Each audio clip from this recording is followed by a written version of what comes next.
Hello everyone, welcome back to my channel. तो आप सबका वेलकम है फिर से एक नए वीडियो में। और मैं जैसे कि पिछले वीडियो में बताई हूँ कि मैं एक सीरीज़ लेकर आ रही हूँ, तो उस सीरीज़ का ये पहला वीडियो है। तो वीडियो शुरू करते हैं।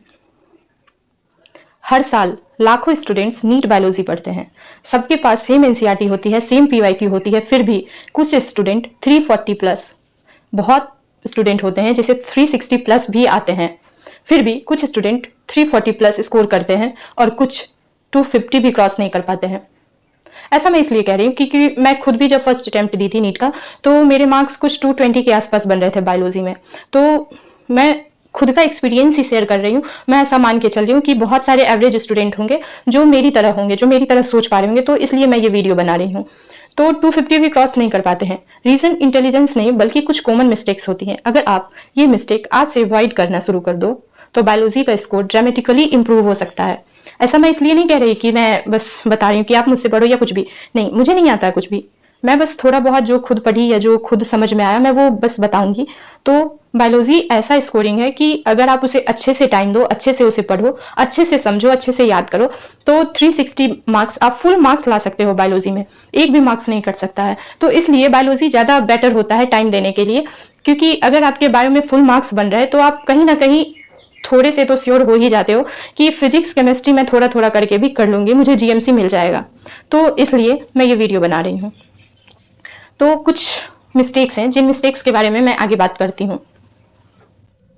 तो मिस्टेक नंबर 1, बहुत सारे स्टूडेंट होते हैं जो एनसीईआरटी को नॉवेल या स्टोरी बुक जैसा पढ़ते हैं। पेज खत्म तो लगता है चैप्टर कंप्लीट हो गया, पर नहीं।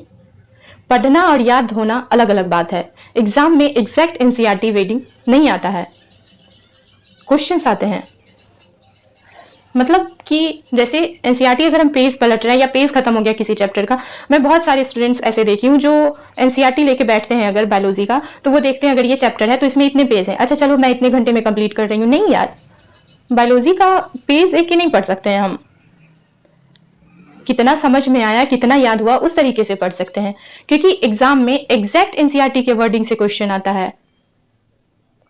तो एनसीईआरटी को अच्छे से डिटेल में पढ़ना चाहिए। हर पैराग्राफ के बाद बुक बंद करके खुद से रिकॉल करो, इंपॉर्टेंट लाइंस अंडरलाइन करो। आप बहुत वीडियोस देखते होंगे कि टॉपर्स की एनसीईआरटी ऐसी होती है, वैसी होती है। क्यों? क्योंकि वो जितनी बार पढ़ते हैं उन्हें जो लाइन नया लगता है या जो लाइन उन्हें वैसा लगता है कि हाँ इससे क्वेश्चन बन सकते हैं या मैं लास्ट टाइम इसे मिस कर सकती हूँ, तो वो उसे अंडरलाइन करते हैं। अंडरलाइन करने का मतलब ये नहीं होता है कि हाँ मैं उस चैप्टर के सबसे इंपॉर्टेंट लाइन अंडरलाइन कर रही हूँ। नहीं, इंपॉर्टेंट लाइंस ऑलरेडी याद हो जाते हैं। इतनी बार पढ़ते हो कि इंपॉर्टेंट लाइन जो होती है वो ऑलरेडी याद हो जाती हैं। तो कुछ वैसी लाइंस को अंडरलाइन करो जिसे तुम्हें लगता है कि ये मुझे अभी नहीं समझ में आ रहा है, या मैं अभी इसे भूल रही हूँ या स्किप कर रही हूँ, तो हो सकता है मैं एग्जाम टाइम जब पढ़ूँ तो इसे स्किप कर दूं। तो इसलिए उस इंपॉर्टेंट लाइंस को अंडरलाइन करो। मिस्टेक नंबर 2, बहुत सारे स्टूडेंट सोचते हैं कि सिलेबस कंप्लीट होने के बाद पीवाईक्यू करेंगे। पता ही नहीं चलता कि एग्जामिनर किस टाइप के क्वेश्चन पूछता है, क्योंकि अगर आप चैप्टर कंप्लीट होने का इंतजार करोगे, उसके बाद पीवाईक्यू सॉल्व करने का वेट करोगे, तो आप जो पढ़ रहे हो उस पढ़ाई में जो चेंजेस लाने हैं या जो जिस टाइप के क्वेश्चन बनते हैं वो आपको पता ही नहीं चल पाएगा कि किस टाइप के क्वेश्चन एग्जामिनर पूछ रहे हैं। टाइम गलत टॉपिक्स पर वेस्ट हो जाता है, क्योंकि जब आप पीवाईक्यू सॉल्व करोगे तो आपको समझ में आएगा कि हाँ इस टॉपिक से ज्यादा क्वेश्चन बन रहा है, तो उस टॉपिक पे ज्यादा फोकस करोगे। तो चैप्टर कंप्लीट होते ही उस चैप्टर के पीवाईक्यू सॉल्व करो। ये नहीं कि पूरा कंप्लीट होने के बाद, पूरा सिलेबस कंप्लीट होने के बाद पीवाईक्यू करो। नहीं, ये सबसे बड़ी मिस्टेक्स होती हैं। आप जैसे चैप्टर कंप्लीट करते हो पहले तो उसे रिवाइज करो। अगर एक चैप्टर मान लो कि कंप्लीट हो गया, तो आप एक पेन पेपर लो या जो भी नोटबुक आप में रखते हो वो नोटबुक लो और बस उसे लिखते जाओ कि हाँ इस चैप्टर में ये पढ़े, ये टॉपिक था, ऐसे ऐसे ऐसे ऐसे ऐसे था। उसके बाद आप क्वेश्चन सॉल्व करो, पीवाईक्यू सॉल्व करो, तो आपको समझ में आएगा कि इस चैप्टर से किस टाइप के क्वेश्चन बन रहे हैं और उस टॉपिक में आप कहाँ चूक रहे हो, कौन सा टॉपिक वीक हो रहा है। तो उस टॉपिक को तुरंत आप देखो कि कहाँ गलती हुआ और क्यों हुआ, मैं ये कैसे छोड़ दी, तब जाके वो चैप्टर आपका स्ट्रांग बन पाएगा और आपके मार्क्स नहीं कट सकते हैं। तो ये हो गई आपकी दूसरी मिस्टेक।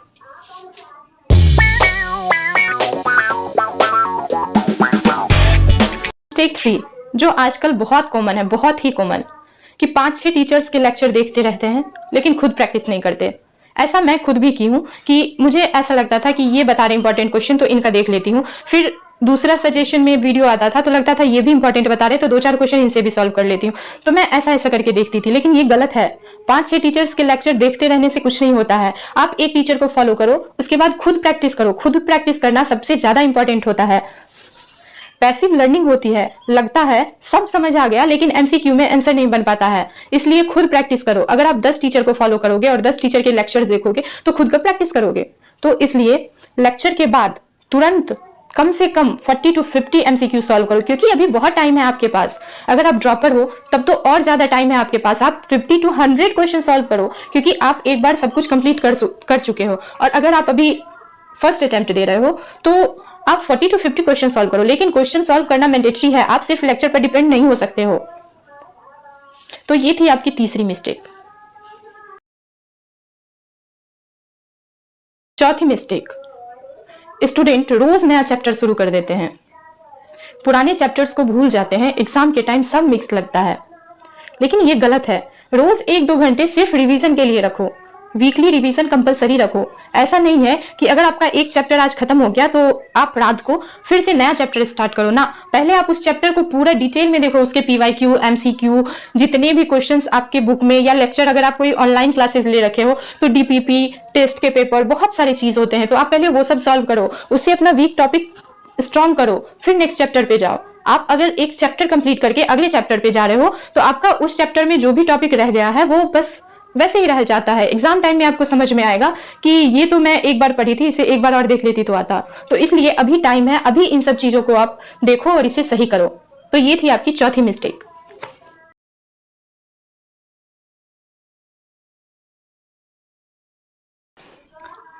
अब बात करते हैं फिफ्थ मिस्टेक्स की।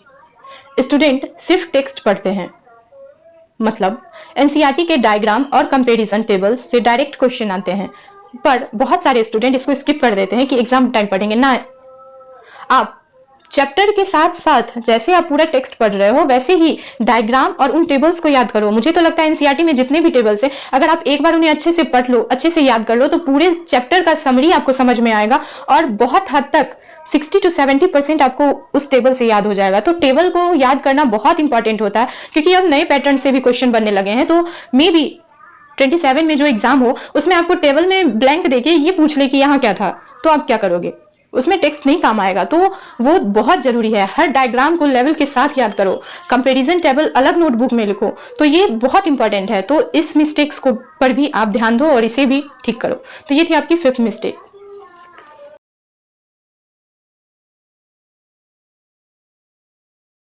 अब बात करते हैं छठी मिस्टेक्स की। टेस्ट दिया और स्कोर देखकर खत्म।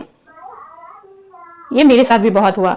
जब मैं कोटा में थी तो मैं ये मिस्टेक बहुत करती थी, बहुत ही ज़्यादा। जब मैं टेस्ट दे के आती थी और मेरे मार्क्स पता चलते थे, वहाँ तो था कि बोर्ड पे लगता था मार्क्स या फिर आपके बताए जाते थे। तो जब मैं बोर्ड पे कभी चेक करती थी और उस जो रैंक वाइज में है तो वो अगर नाम उसमें नहीं मेंशन हो या मार्क्स कम बन जाते थे तो लगता था बेकार हो गया, सारा पढ़ा बेकार हो गया। तो वो मिस्टेक बार बार रिपीट होती है अगर आप ऐसा सोचते हो तो। और उसका सबसे बड़ा सॉल्यूशन ये है कि हर रॉन्ग क्वेश्चन को क्लासिफाई करो। कॉन्सेप्ट मिस्टेक देखो, सीली मिस्टेक देखो, गेसिंग मिस्टेक देखो, टाइम मैनेजमेंट मिस्टेक देखो। सारे मिस्टेक्स को आप देखो कि किस मिस्टेक्स के कारण ये सब हुआ, कौन सा गलती आप क्या सोच के टेस्ट में लिख रहे थे कि ये गलत हो गया। तो ये सबसे बड़ा था। तो ये है आपका छठा मिस्टेक। अब बात करते हैं सातवें मिस्टेक की। जेनेटिक्स या प्लांट फिजियोलॉजी डिफिकल्ट लगती है तो स्टूडेंट स्किप कर देते हैं। उन्हें लगता है कि मैं इन 2 चैप्टर को छोड़ के बाकी चैप्टर पर फोकस करती हूँ तो भी अच्छे मार्क्स बन जाएंगे।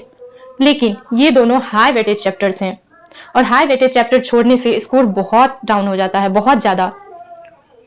तो डिफिकल्ट चैप्टर को छोटे पार्ट्स में डिवाइड करो, रोज 30-40 मिनट पढ़ो। अगर आपको जेनेटिक्स डिफिकल्ट लगता है तो आप थोड़े थोड़े पार्ट्स में पढ़ो। प्लांट फिजियो डिफिकल्ट लगता है तो आप उसके थोड़े थोड़े पार्ट में पढ़ो। अगर आप आज फोटोसिंथेसिस पढ़ रहे हो तो उसे 3 दिन में पढ़ो, 2 दिन में पढ़ो। अगर आप नए हो तो, अगर आप फर्स्ट टाइम नीट दे रहे हो उसके लिए पढ़ रहे हो तो, अगर आप ड्रॉपर हो तो आई थिंक प्लांट फिजियो उतना भी टफ नहीं है जितना टफ सब उसे बना दिए हैं। तो आप उस तरीके से पढ़ो। Mistake 8, NCERT coaching modules, 3-4 reference books, Telegram PDF और पता नहीं कितने सारे सोशल मीडिया पे आते हैं। तो इन सब को फॉलो करना, सब ये बहुत बड़ा मिस्टेक है और आजकल इतना माइंड डाइवर्ट हो जाता है इन सब चीज़ों से कि हम एक जगह फोकस ही नहीं कर पाते हैं, तो कुछ भी प्रॉपरली कंप्लीट नहीं होता है। क्योंकि हम कभी एनसीईआरटी देखते हैं, तो कभी कोचिंग के मॉड्यूल्स देखते हैं, कभी और रेफरेंस वाला बुक देखते हैं कि थोड़ा और बढ़ जाए, इसमें कुछ एक्स्ट्रा क्वेश्चन मिल जाएंगे। कभी टेलीग्राम पे कोई पीडीएफ मिला तो लगता है कि हाँ इसको भी देख लेते हैं, क्या पता इसमें क्वेश्चन बन जाए। तो ये गलत है, इससे कोई भी चीज़ प्रॉपरली नहीं हो पाता है। तो इसके लिए आप बस एनसीईआरटी फॉलो करो, पीवाईक्यू बनाओ, एक अच्छी एमसीक्यू बुक काफ़ी है, ये 3 चीज़ काफ़ी है।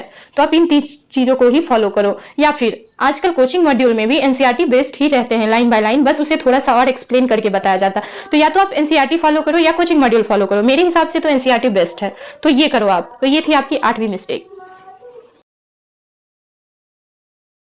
करते हैं 9वीं मिस्टेक की। स्टूडेंट हर क्वेश्चन अटेम्प्ट कर देते हैं, उसमें से सबसे बड़ी प्रॉब्लम ये होती है कि 8-10 रॉन्ग आंसर्स पूरा स्कोर गिरा देते हैं। तो सिर्फ वही क्वेश्चंस अटेम्प्ट करो जिसमें रीजनेबल कॉन्फिडेंस हो। ऐसा नहीं कि कोई क्वेश्चन देख के लगे कि ये तो मैं पढ़ी थी तो इसका यही हो सकता है, नहीं, वैसे क्वेश्चंस आपके स्कोर कम कर सकते हैं, क्योंकि जो हमारे ऑप्शंस होते हैं वो बहुत रिलेटेबल होते हैं। चलो मान लो कि 4 ऑप्शंस हैं, उसमें 2 आप एलिमिनेट कर देते हो, लेकिन 2 ऑप्शंस ऐसे जरूर रहते हैं जिसमें आप कंफ्यूज हो जाते हो कि ये होगा या ये होगा। तो वैसे क्वेश्चंस नहीं सॉल्व करने चाहिए, क्वेश्चंस वही सॉल्व करो जिसमें आप फुल कॉन्फिडेंस हो, हाँ ये इसका यही होगा, तो आपके स्कोर अच्छे बनेंगे। अब बात करते हैं लास्ट मिस्टेक की, और सबसे इंपॉर्टेंट मिस्टेक। एक दिन 12 घंटे पढ़ते हैं, फिर 3 दिन ब्रेक। क्यों क्यों भाई? ये स्पेशली उन बच्चों के साथ होता है जो ये सोच रहे हैं कि अभी तो पूरे साल पढ़ा हुआ है, तो अगर मैं आज पढ़ लेती हूँ तो कल नहीं भी पढ़ूंगी तो परसों कर लूंगी। लेकिन ये सबसे बड़ा मिस्टेक है। बायोलॉजी मेमोरी बेस्ड सब्जेक्ट है, लॉन्ग गैप से रिटेंशन कम हो जाता है, ये शायद आप सबको पता होगा। तो अगर आप लॉन्ग गैप रखोगे तो हो सकता है आप जो याद किए हो या आप जो चीज़ सोचे हो, या जो स्पेशली निमोनिक्स के साथ ऐसा होता है, अगर आप उसे डेली बेसिस पे रिवाइज नहीं करो तो आप उसे भूल जाओगे। तो रोज थोड़ा पढ़ो, लेकिन रेगुलर पढ़ो।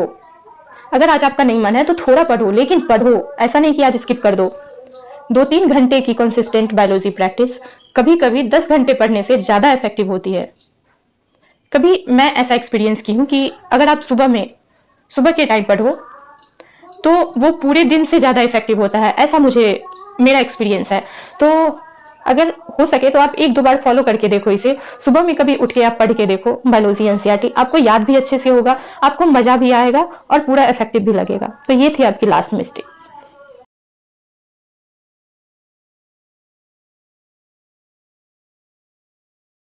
नीट बायोलॉजी डिफिकल्ट नहीं है, लेकिन केयरलेस मिस्टेक बहुत एक्सपेंसिव होते हैं। अगर आप इन 10 मिस्टेक को आज से अवॉइड करना शुरू कर दो और एनसीईआरटी रिवीजन पीवाईक्यू पर फोकस रखो तो बायोलॉजी में बहुत अच्छा स्कोर लाना बिल्कुल पॉसिबल है। अगर आप चाहते हो कि मैं और ऐसी नीट स्ट्रेटेजी वीडियो बनाऊं तो वीडियो को लाइक करो और चैनल को सब्सक्राइब करना मत भूलना। Thank you, bye.